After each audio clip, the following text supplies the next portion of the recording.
So if you want to move to Norfolk, Virginia, but you're worried about flooding, well, here are my top 5 neighborhoods in Norfolk that have a relatively lower likelihood of having houses that need flood insurance. Coming up. Hey, my name is Sam Sansalone, and I'm a real estate agent in the Hampton Roads area. That goes from Virginia Beach and through Williamsburg, and I do videos every week about living and moving to the area. So a lot of people ask me about moving to Norfolk, and it's a great city. It's got a lot of cool neighborhoods and houses in it. But the common question is, what about flooding, Sam? Where are the spots that have the most flooding? Well, there's a lot of issues that can come up with flooding, and a lot of areas in Norfolk that have some various forms of flooding problems over the past and could become problems or still become problems in the future. But there are spots in Norfolk, some really, really nice spots that might not need flood insurance, or you might not need to be as worried about flooding at all. So one quick thing I'll mention about flood insurance is that if you look in the neighborhoods in Norfolk, or anywhere really, the flood maps are not specific in that you can't go to one specific neighborhood and expect to either pay flood insurance or not. It's an important distinction because the maps are not drawn exact to where, you know, the lines cut off at certain houses or neighborhoods and whatever. It's you can have a flood map that has a line drawn right through a person's property, right through a house, and it might not even be close to water or near water. So the idea is that it's not exact. And so even when I say these neighborhoods may not require flood insurance, it definitely is not necessarily every house in the neighborhood. These neighborhoods have, I'd say, some of the highest chances of not needing flood insurance, but you might find some houses in here sprinkled that might still need it in some form or fashion. But for the most part, these are some that I feel like if you're worried about flooding, these are some I would say to consider that has some of the least likelihoods of getting houses in it with flood insurance required. If you look on the map, I'll show you where, for example, Norfolk is. As a general overview, you see Norfolk here just west of Virginia Beach and north of Portsmouth and parts of Chesapeake and west of Portsmouth too. The number one neighborhood I'll mention is Talbot Park. And if you zoom in on the west side of Norfolk, this is the part that has, I'd say, the most character of the whole city is this western side. So in my mind, I want to find the best spots that I can find that have the least likelihood of flood insurance that still has the most character in them. And that's one of the reasons I like Talbot Park. So looking on the map here, you see this whole area off of Granby Street, this peninsula here, love this area a lot because a lot of it doesn't require flood insurance. And Talbot Park is just off of Granby Street. So you see the houses have lots more character. You have a lot of houses in here like Cape Cod, but you'll have some that just have more of a colonial style. You'll have some that are two-story. You got some kind of longer ranches. And I think the lot sizes in here keep the prices a little bit lower. They're not massive, but you can find houses in here in the 400s, 500s. As you get closer to the water, they're going to go up into the 6 and up. And you'll find some unique ones that are very, very cool, but also kind of pricier on the higher end. But you can still find houses in here around 375, maybe, that might need some work, 400, 425 maybe. Some have just sold recently in that 400, 425 price range. And 3-4 bedrooms, anywhere from 15 to 2,800 square feet and up. But for the price and not having to pay flood insurance, I'm a big fan of here. Also because as you zoom out of Talbot Park, you're across the street from several private schools, Norfolk Christian, Norfolk Collegiate, and you're also close to interstates, access 64 going towards the base. You're close to the base, Norfolk Navy base, and also going towards Norfolk, the other side of Norfolk into Virginia Beach. 264 is not too far away. So the fact you're close to interstate systems is very helpful. But being close to Granby Street is very, very helpful. That's my favorite because if you want to be close to Ghent but not in Ghent, for example, possibly because you're worried about flood insurance, you can take Granby Street all the way down, and you're maybe 12-ish minutes away from Ghent. I mean, taking Granby Street down into West Ghent and Central Ghent is not too hard. A couple turns and you're right there. So I like the fact that if you can get as close to Ghent as possible, maybe not having to pay as much for a house in Talbot Park compared to Ghent, but also get an area that you won't be as worried about having to pay flood insurance. I like Talbot Park a lot, and you get the character of the neighborhood as well. And you also have some spots that might have some water access too along the Lafayette River, along the shoreline, in the higher price ranges. And I think even those, you might find some that don't need flood insurance there either. So shifting attention over across on the other side of Granby Street, this area, Cromwell Farms is a neighborhood that if you want a house like in the 60, 75 range, going up into like the 5, 6, 7 range. Then, of course, on the water, you got bigger houses. But that meaty section between 350, 375, and 500, 550, you can find some really good houses in this neighborhood called Cromwell Farms. And so look on the map here, you'll see several streets coming off of Granby Street right across the street from Talbot Park. And these houses, again, you'll find some small Cape Cons like 14, 16, 1,800 square feet on that lower price range. Then you'll see as you go further back, that's where the prices get higher, the sizes of the houses get larger, the water access increases, and also the lot sizes increase. And that's where you start finding prices increase as well, over 5 and 6. But that being said, if you want something a little bit more affordable, 375, 400, you're going to find some good options in here.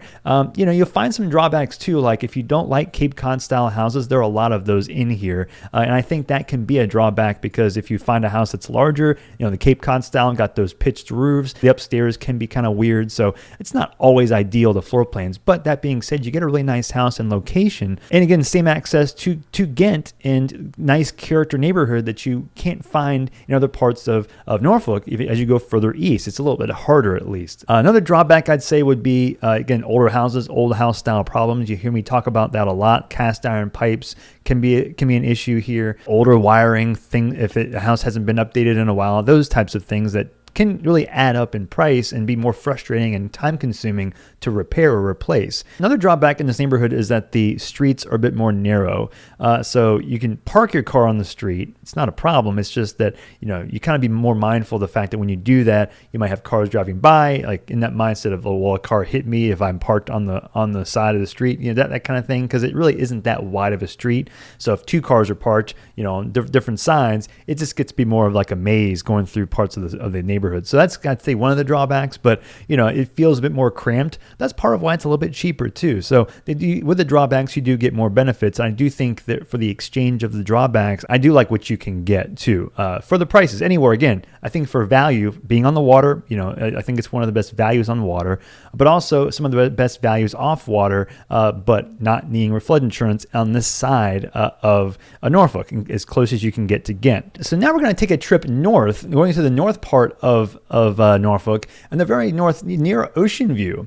And Ocean View I love Ocean View as far as how it's coming along. It still has a lot to do, but I like it. And being close to Ocean View is very nice. And you can get some affordability close to the beach, but not necessarily paying beach prices. And that's one neighborhood I like a lot called Pinewell, just south of Ocean View Avenue, right here on the west side of West Ocean View, right next to the Ocean View Golf Course, right here.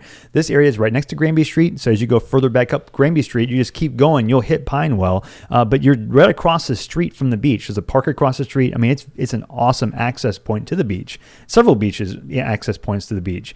So I think that's one of the big benefits I like about Pinewell, and the trees in Pinewell, which the name of Pinewell, they named it well because, it's got pine, it's got lots of trees, different style trees all through the neighborhood, and also different style houses too. These houses are also built in that same time period in the 40s-ish, and you'll find kind of similar to what you might find in Talbot Park, sort of, kind of what you might find in Cromwell Farms, sort of, some Cape Cods, some smaller houses, like even like 3-bedroom, 1-baths existing here too, in like the 285, 315, 325 price range. But as you go up, you'll find some, like the larger ones are going to be closer to 525.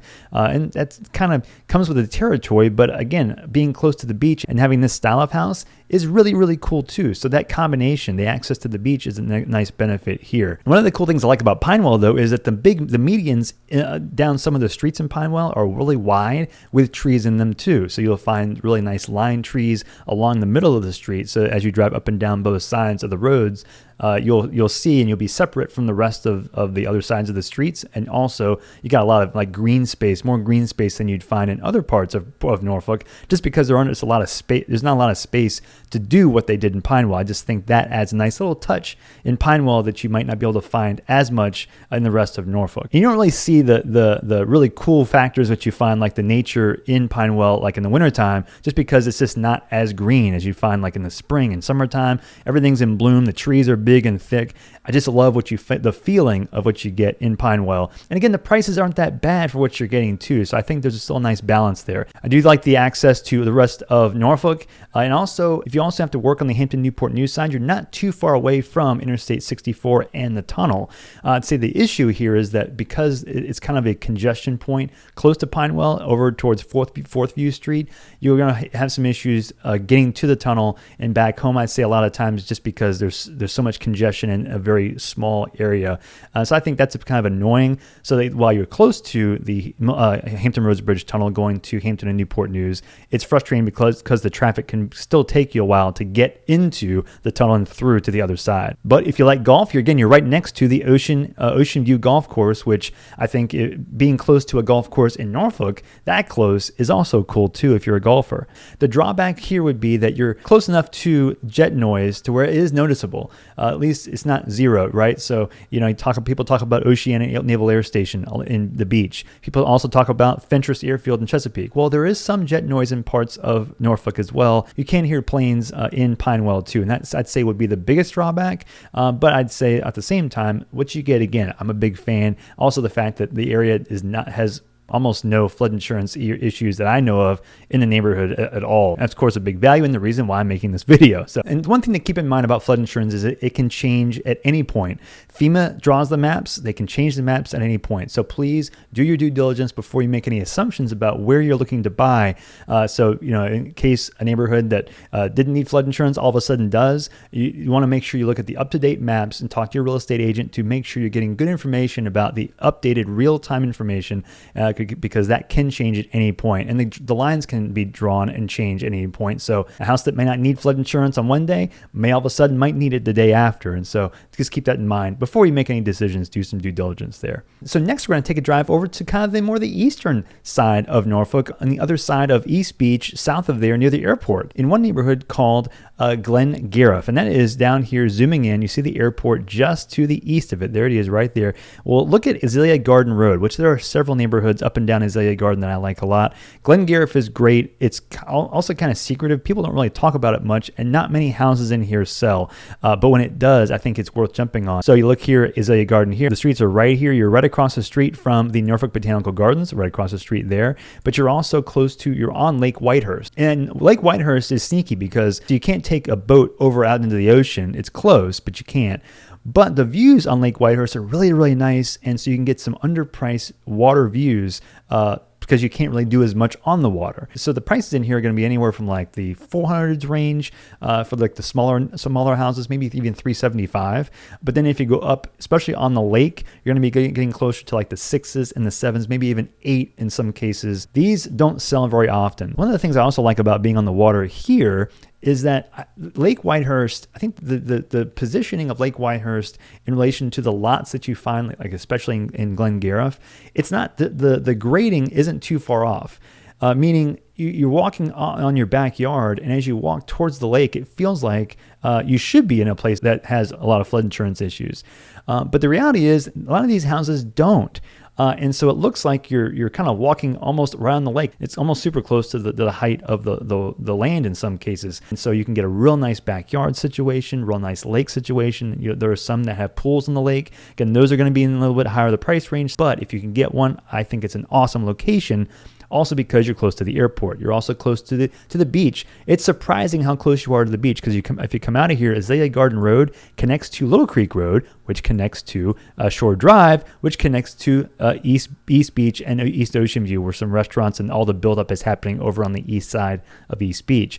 It's like, okay, well, there's several turns there. What's the deal? It's not that close. Well, it's like 12, 13 minutes. You're at the beach. So that's pretty good. That's very hard to find this type of neighborhood that close to the beach, especially in Norfolk. A lot of these are, you got brick ranches, you got 2-story, but it's more of a brick style and not as old as what you might find in a place like Pinewell or Cromwell Farms or Talbot Park. It's a little bit newer, more like in the early 60s, so it's a different style as well, but you get a lot of brick and very well-built houses, and so I'm a big fan of this neighborhood for all those reasons. I say drawback will be still the kind of the old house stuff, but cast iron pipe still is a thing. I talk about that a lot because I don't want people surprised when they see a house with cast iron pipe and maybe get the house and then later on have to replace the line, because it does happen a lot. So I wouldn't say to necessarily avoid houses because of this. It's something just to be aware of, and just don't be surprised and account for it in your budget as you go into owning a house that's older, because it's going to be hard to avoid this type of situation in an older house, period. I'd say another drawback to being in Glen Garff would be that you're close to some parts of Norfolk that are just kind of old and really haven't changed in decades, and you can see the age starting to kind of happen as you come out towards Military Highway. Zooming out here, there's Glen Garff, going towards Military Highway right here. This street all through here, this area, it's just old, and you're seeing some new stuff come up. This used to be an old Kmart that is starting to turn over. You got Wawa, Royal Farms, some gas stations, some newer stuff happening. But again, it just looks old and it feels old. When you go into Glen Garff, again, it feels like a totally different neighborhood, but at the same time, just keep in mind the surroundings just aren't as aesthetically pleasing. And now, going just next door is my number 5 neighborhood, is right across Lake Whitehurst on the other side, Meadowbrook Forest, and Water's Edge, and they're right next to each other. Meadowbrook Forest are in the part of the neighborhood that's closest to the Military Highway or the main road. Then Water's Edge is towards the back. And Meadowbrook Forest is going to be a little bit cheaper version of what you find on Water's Edge, and also smaller houses. So Meadowbrook Forest and Meadowbrook Terrace will have houses like in the 4s and 5s mostly, and then as you get on the lake, you'll find them in more on like the mid 5s, 6s range, going up into the 6s and 7s and up. So you get larger houses again on the water, and also in Water's Edge is where you find those larger, kind of more a little more custom feel, just very well built houses. But again, you'll find you'll be paying more as you go further back into the neighborhood. I'd say also Meadowbrook Forest the houses are a little bit closer together.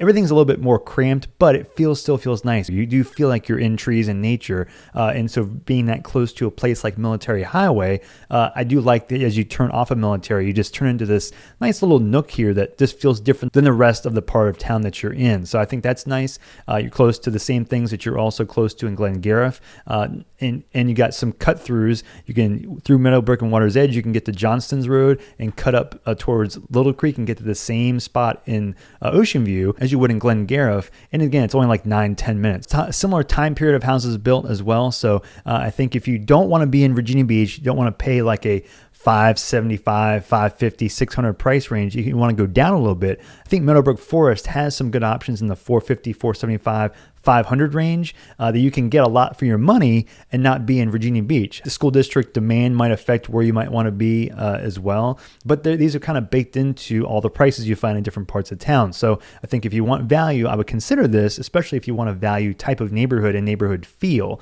As you go back into Water's Edge is going to be the same type of thing, but again, a little bit more of everything. A little bit larger houses usually, a little bit more, foresty, a little bit larger lots, a little bit nicer houses as far as like the customization, the materials. It's just a nicer vibe. And you're also paying for it more though too, because you're talking more into the 5s, 6s, and 7s as opposed to Meadowbrook Forest where it's more in the 4s and 5s. But Water's Edge, you're going to be more in like the 5s and 6s. And some of these are also going to be, estates, houses that might need a lot of renovating. So you're going to be buying like a 480, 525 house that might need some renovations. So I would say just keep in mind that in your budget. It's not a all done house at 525 in Water's Edge. It might need some work, but location is going to be great. And again, access to the beach and other things in Norfolk might be surprisingly closer than you may have expected. So I do like the value you get for the lots, houses, house design, house feel in a place like Meadowbrook Forest and also Water's Edge compared to other parts of Norfolk that have a low chance of needing flood insurance. Got 2 honorable mentions as well. Number 1 is going to be in the central to almost western part of Norfolk. Is an area that if you want to stay in the 200s, maybe even like the low 3s, and if you want water access, this is some of the cheapest water access there is in all of Norfolk, and low chance of flood insurance is going to be Roland Park. And if you look on the map, going back to the west side a little bit, you see Lakewood here. If you go just west of Lakewood, you'll see Granby Street. You're back on Granby Street going towards Ghent. Well, just north of there is this place called Roland Park. These houses aren't really that big. They're 3-bedroom, 1-bath. You'll might find ones like 3-bedroom, 2-bath, some additions maybe. But these are like, 1,000 square feet, 1,200 square feet. You'll find some that are bigger, but if you want to stay in like the 250, 275 range, you'll find some off the water in here that could really work in that price range. More like 275 now, 280. But if you go on the water, these are some really nice water access points for the price, more like in the 3s and 4s. Some of the cheapest you'll find, because it's hard to find houses on water that are this small. So if you want the small house and water combo, this is one of the places I'd check it out, on Wayne Creek, that goes into the Lafayette River. Now, some of these will need flood insurance, I believe, but again, keep in mind that not every house does or doesn't, but just check this out if you want something cheaper, but you want to be as close as you can to Ghent, but also don't want to pay as much as you might have to pay going into Ghent as well. I like Roland Park a lot for that reason. And number 2 is going to be, I really want to mention Ghent in some form or fashion, but the problem in a lot of parts of Ghent and a lot of parts of the western part of Norfolk is that the west side of Norfolk has a higher chance of you finding houses in each neighborhood that need flood insurance. Ghent, Larchmont, Algonquin, Edgewater, going into West Ghent. These areas have a larger percentage of houses that need flood insurance. Now, you can still find houses in places like Ghent and West Ghent and Larchmont that don't need flood insurance. It's just a lot lower chance. But I want to say that of all the ones on the west side, the furthest west side of Norfolk that may need flood insurance the most, West Ghent may have the least chance or likelihood. And I will say that if you want anything close to Ghent, I would consider West Ghent for that reason. Also because you can get a little bit cheaper house for the price in West Ghent compared to Ghent itself. Now, you're also close to some good restaurants on the side. You're kind of in your own kind of little world over here on the other side, on the west side of Hampton Boulevard. But you can cross over Hampton and you're back into Ghent too, so you're not that far away from it, and it feels like Ghent. You're close to a neighborhood called Chelsea, which has all those restaurants in it. You're close to the Midtown Tunnel, which gets you to Portsmouth. I'm a big fan of West Ghent a lot. I think it gets overlooked quite a bit because the things that you don't get in West Ghent, like getting close access to the other side of Hampton Boulevard, it's not that big of a deal if you don't mind driving across the light and across the street. It's just a little bit more of annoying. Hampton Boulevard does back up a lot. That's frustrating. And you're kind of in the corner of the city, so everything takes a while to get to. But if that's not a big deal to you, West Ghent has some good value. And while there are some spots that need flood insurance, there are plenty that don't. So check it out if you are considering being in Ghent and you're a little bit more concerned about having a house that might need flood insurance. Just check out West Ghent while you're looking in Ghent. So if you're planning to relocate to Norfolk, Virginia Beach, or anywhere through Hampton Roads to Williamsburg, let me know. This is what I do. I love helping people relocate to the area. So if you have any questions, drop a comment below. You can email me, call me, text me, ask whatever questions you have, and I'll do whatever I can to help you relocate to the area. And I will see you on the next video.